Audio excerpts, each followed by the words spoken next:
They will try to adopt a resolution to allow military intervention. This delay in action has left many Malians impatient. We ask ourselves the question, should we let the other party decide to talk about independence? There are no negotiations with respect to keeping the country together. Malians from all over are against this rigid form of Islam that destroy the religious sites in Timbuktu. Just as their forefathers, they know only of a moderate and tolerant Islam.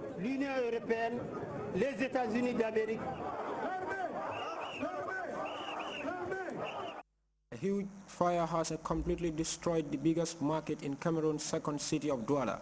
Hundreds of shops and stalls have been burned to ashes. Eyewitness accounts say fire rescue crews turned up but could not deal with the blaze due to lack of enough water. Details in this CFI report. The fire has not been completely put out, but hundreds of Cameroonians are back at what remains of the biggest market in Douala. Residents from the area, but mostly vendors who lost everything. Each square centimeter is carefully scrutinized as people try to rescue what they can get their hands on: a silver chain, electronic parts, metals which will be recycled. We're looking for objects that are useful. We will work on them and then sell them at the market.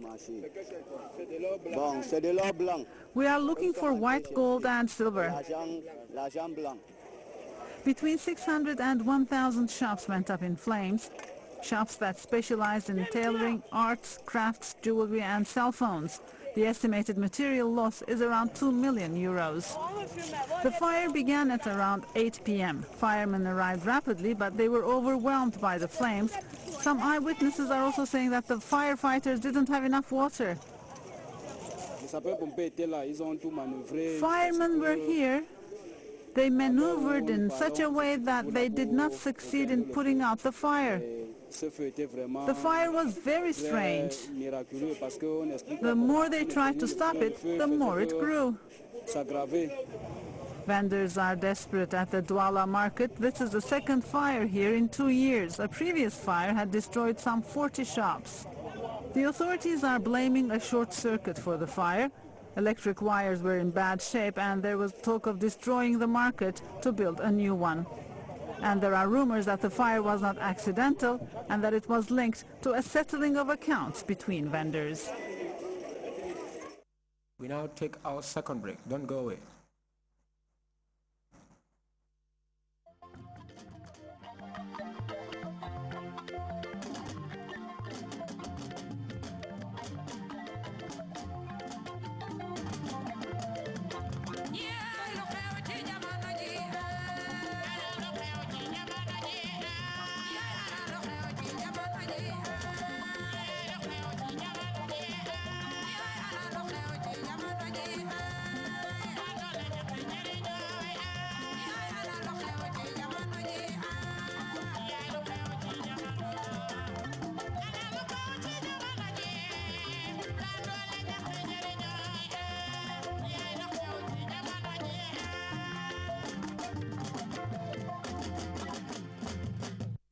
nak Mama Jey dimanche bu nek ci GRTS ci juroom ñaari waxtu ye genn wala ci ngoon be ci juroom ñetti waxtu yi jamono ji programme bu xew te and ak jamono.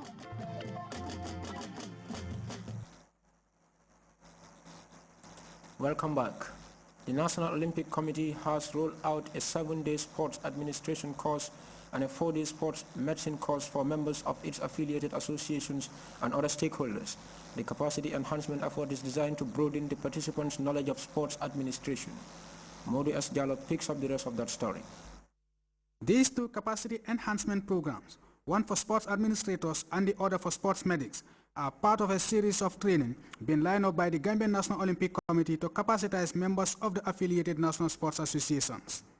Speaking at the opening ceremonies of both the sports administration course and sports medicine course, being simultaneously held at different venues, the president of the Gambian National Olympic Committee said the capacity enrichment is part of a wider plan by his office to support and ensure that all affiliated national sports associations are equipped with the requisite knowledge in all areas of sports development.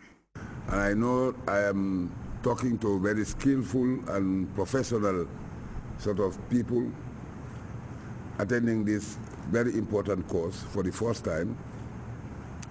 And the reason being that I am so much elated that some of the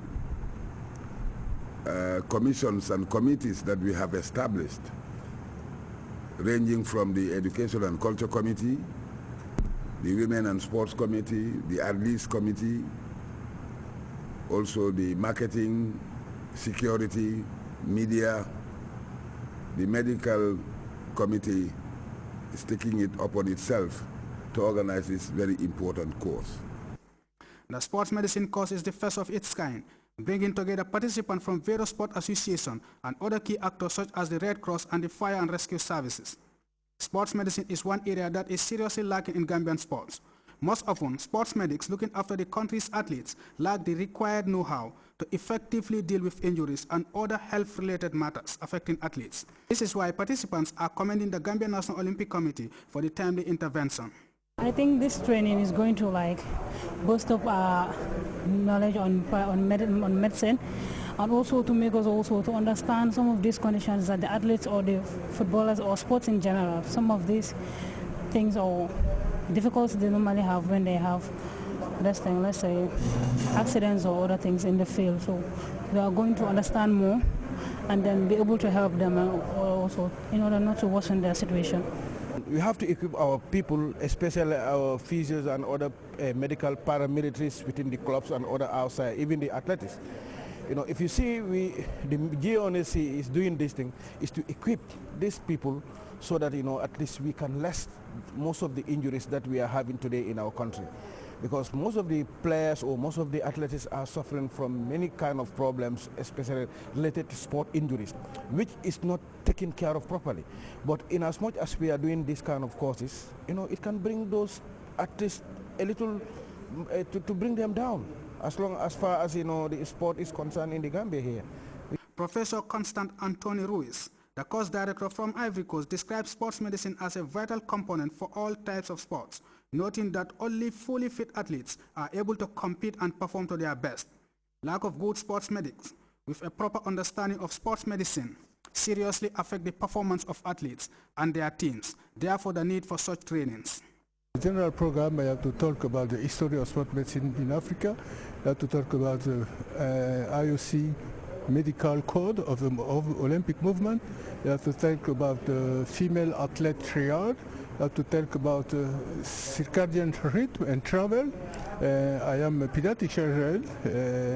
You have to talk children and sport and trauma in gross cartilage. You have to talk also about the diet and nutrition in sport. Many kind of aspect with all the environmental of the sport. Also some curse about the physiotherapist. Both participants in the sports administration course and the sports medicine course will undergo intensive training in various topics. Modes Jalo, Grts Sports. And before we go, a reminder of our headlines. Banjulians and ruling party faithfuls are mourning the passing of Ajifatu Salah, former APRC women mobilizer.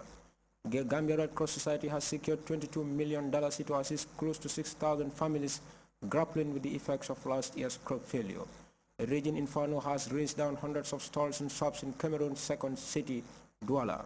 And angry Malian demonstrators have been calling for urgent outside intervention to stop the excesses of the radical Ansaruddin group in northern Mali.